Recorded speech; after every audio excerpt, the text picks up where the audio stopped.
Whoops. Okay, there we go. Just have to get it started, I guess. So the first thing I want to do is just point out that there's, as Alison mentioned, this is a large USDA project, so there's a lot of different people involved. They're all on the screen here. You see myself and Alison, a large group from the University of Missouri, Brian Kinghorn in Australia, and Mike McNeil as well with Delta G. So just to give you a little bit of background on the project, we've seen a lot of gains in using EPDs and other selection tools in a variety of other traits. One area where we maybe haven't seen as much gain, and in some cases we've actually seen negative genetic trends for reproductive traits, particularly heifer pregnancy, if we're thinking about genetic trends where we have EPDs to sort of report that. And it's really no secret that reproductive traits are incredibly important. And so the idea behind this project was to sort of influence pregnancy rate by finding ways to identify recessive embryonic lethals so that we can manage mating systems and manage selection around that and increase fertility by decreasing the incidences of those recessive alleles coming together and causing a pregnancy loss. So I want to review spend a little bit of time reviewing kind of the basic genetics concept behind this, which will give you some insight into sort of the methods that have been utilized. So what you see up here is the central dogma of biology. So we store information as DNA. We form a messenger RNA molecule to transport that information from the nucleus to the cytoplasm to make our final protein product. And that protein product is what goes out and does stuff. So the analogy I like to set up for this is making chocolate chip cookies, because who doesn't like chocolate chip cookies, right? So if we think about an online recipe database like allrecipes.com or whatever your favorite website is for that, that's sort of like our DNA. It's storing all the information that we need to make a bunch of different products. So when we go to decide, hey, I'm going to make chocolate chip cookies today, we need to go to the website, search for chocolate chip cookie recipes, and it'll pull up a bunch of recipes. We select the one we want to make. This is sort of like deciding which gene we're going to transcribe.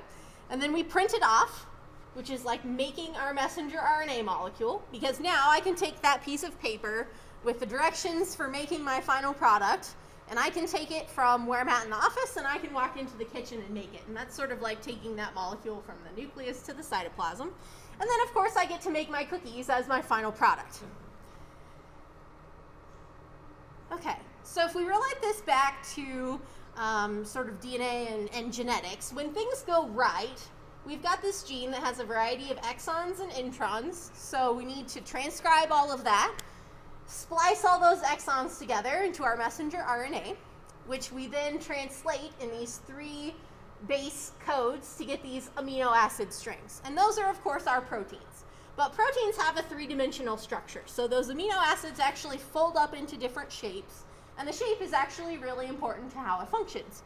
So, for example, we've got a couple of different proteins here with different shapes, and the idea is that whatever shape it is sort of compatible with whatever function it needs to serve. So it's going to probably interact with something else and cause some change in phenotype, for example.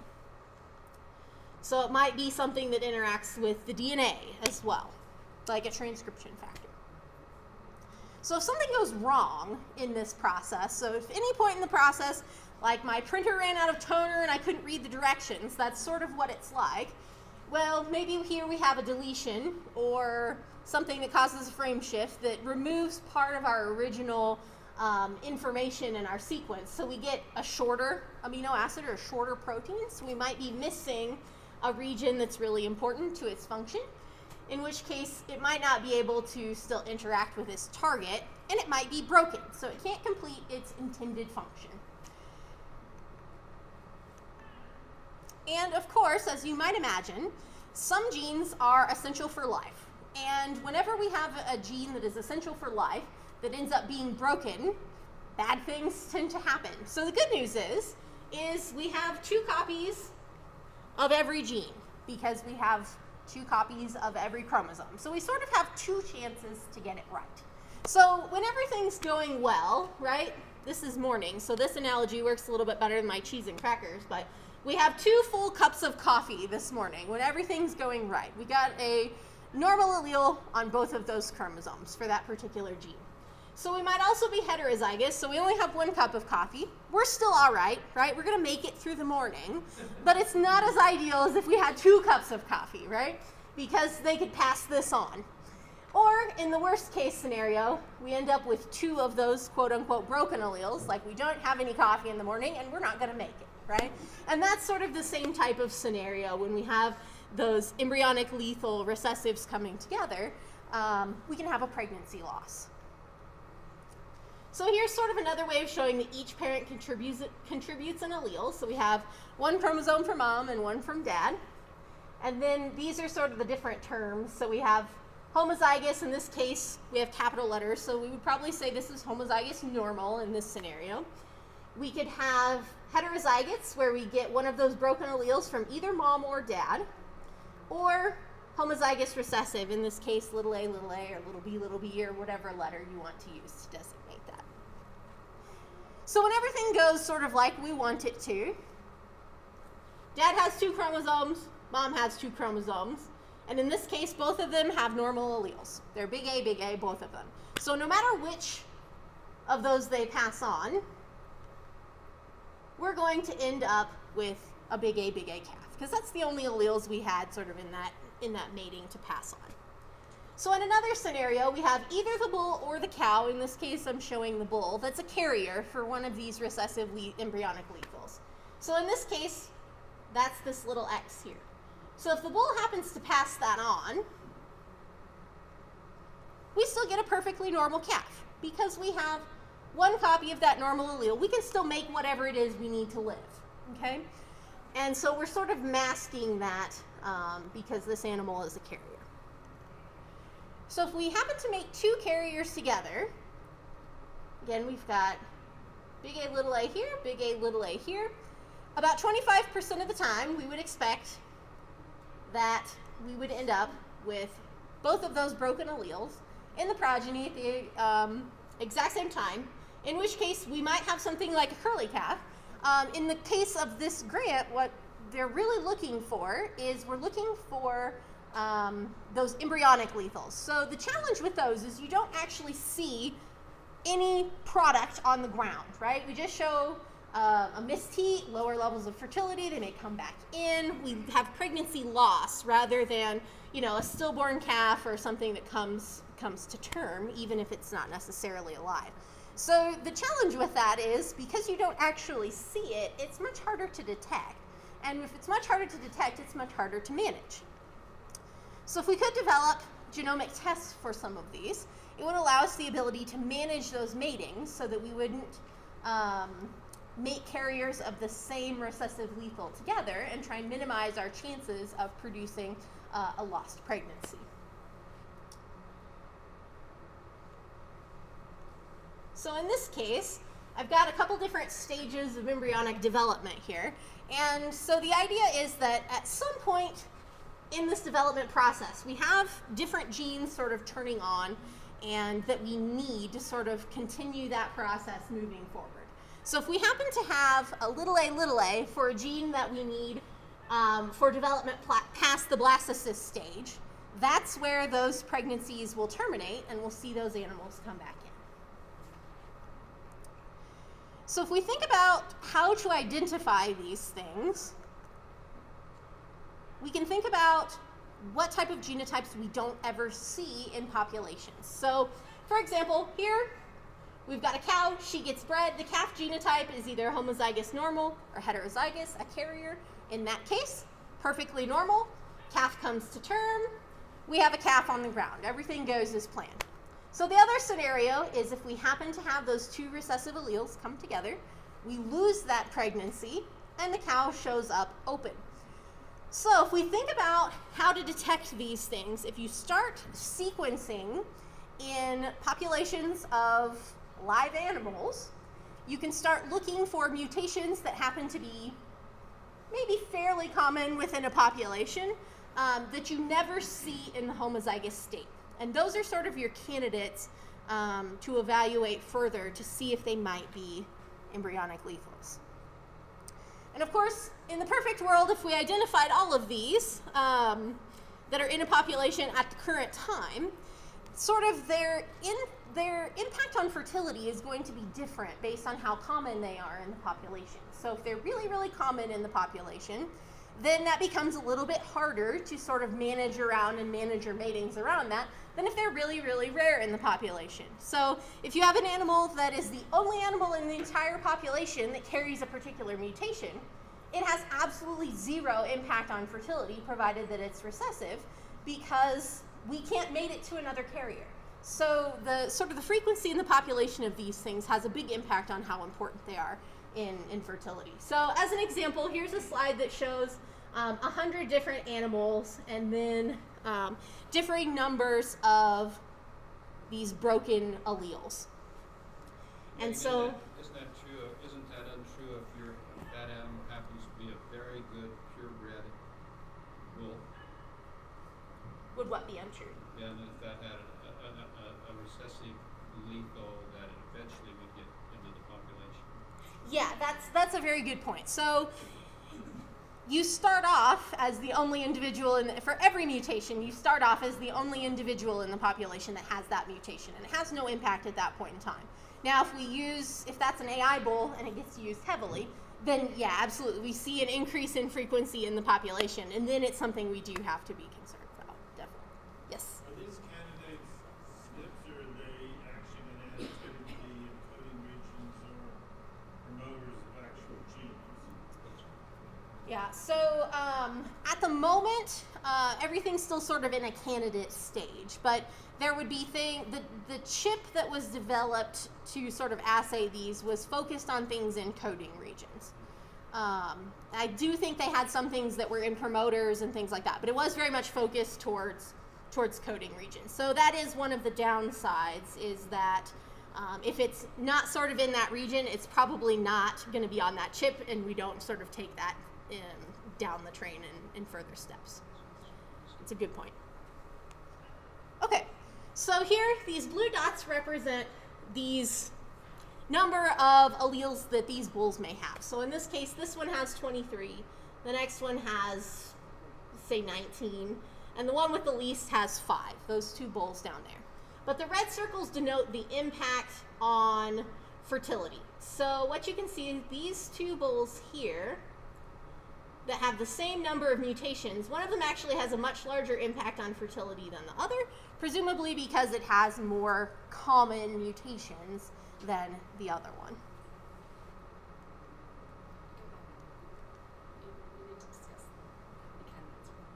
Oh, okay. So the most up-to-date number that we have is that there are about 2,224 candidates that have been identified through this process. Not all of those are going to be lethal. There's some sort of weird genotyping artifact things in there. But some of those could be. And so the idea is that once sort of the most promising candidates have been identified, they can be put on commercialized genotyping chips and sort of go through this iterative process where we gather more and more data on that. So when the chip that was developed as a part of this project, it was tested in about 10,000 Angus heifers. So there are genotypes on about 10,000 heifers for each of these candidates. But if you think about a really, really low frequency mutation, even if it's lethal, you have to genotype a really large number of animals to have enough evidence to actually determine that, hey, we are missing all of those homozygotes. So once you have candidates identified, if you can put them on commercialized genotyping assays that everybody's using, you can get a couple 100,000 genotypes a year, which is a lot more than you can sort of genotype as a part of this grant. So this will sort of be an iterative process in that candidates will be established, hopefully put on those chips, continue to collect more data. As you collect more data, some of those are going to drop out because we'll find homozygotes. Some may not, so those can remain. And as more and more individuals are sequenced, you can identify new potential candidates and put those on and kind of go round and round. So the tool will get better and better as time goes along. So two of the other things that are sort of ongoing is Mike McNeil is working on developing selection indexes that support multiple trait selection inclusive of this information. And Alison, do you want to talk about mate cell just briefly? I'll just say 2 minutes. Okay, Yeah. perfect. So just, and in the interest of time, I'm not going to go into this, but basically what it looks like is there's a number of these lethal recessive traits out there. Whether it's 2,000, I don't think, but I think it's more like 60 in that number. So more or less what we're saying here is there's a lot. And if you have a lot, and some of them are at reasonable frequencies, it's going to become hard to manage. And so working with Brian Kinghorn, what we're developing is software that basically looks at the genotypes of your animals and the cows and bulls, and makes mate allocations that avoids mating carriers at the same loci. So you still want to make genetic progress, but you want to try and avoid mating animals with the same, that are carriers at the same loci. And so you need a computer to do this because there's so many of them, and we've modeled 50 in actually Lindsay Upperman's master's thesis looked at this. And if you just arbitrarily say, oh my God, this animal's a carrier, we're not going to use it, you basically eliminate every animal from contention because every animal's a carrier the same way that we're all carriers. So you need to manage it more intelligently than that. So when the first genetic defects came along, like curly calf, there was mass panic, and these carriers got discounted very heavily, and it's becoming clear as we sequence more and more, we're going to find more and more and more of these things, and so we need kind of an approach to manage them that's more sensible than just not using heterozygotes. So not using heterozygotes basically stops your genetic progress. Mate allocation to avoid affected individuals is a way that you can still make genetic progress by just still using a good bull and a good cow, but just mating the good bull that happens to have the same allele as a carrier here with the cow down here that doesn't have a carrier at that particular loci. So it's kind of doing that, and the modelling we've done shows that you can actually, even with 50 loci, still make pretty good genetic progress whilst avoiding getting affected animals. And so implementing that into genetic evaluations is obviously going to require the integration of this international cattle evaluation, such that the genotypes that are already going back to the breed associations also start taking that into consideration. And probably this is more for the seed stock sector. For the commercial sector, their interest is probably going to be looking at the genetic load that a bull carries, so and that back to the red circles I think that Megan showed there, and trying to get one that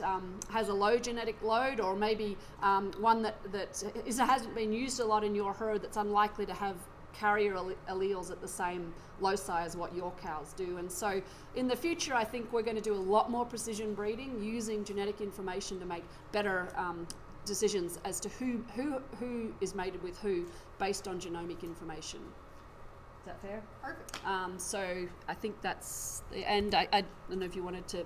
Yeah, I wanted to plug the website real quick. So we do have a website for the project. It's beefreproduction.org. And if you go to that website and click on like fact sheets, it will link you back to eBEEF.org. So there's a lot of sort of joint interplay there. And you can also find this website from the eBEEF.org homepage on the top right-hand side. If you click reproduction, it'll take you here.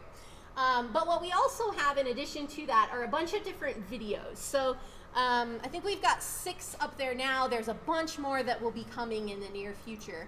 But they kind of go over and provide some cool animations and things like that that explain a lot of genetics concepts, from Mendelian sampling and Mendelian inheritance to EPDs and EPD accuracies, as well as things specific to this project, like we'll have some videos up before too long on mate cell, the program that Alison just told you about, and a variety of other different topics. So if you have interest in that, I encourage you to check out the website and play a few of those videos. You're welcome to use them in programming if you want to, or classes, or whatever you may have use for.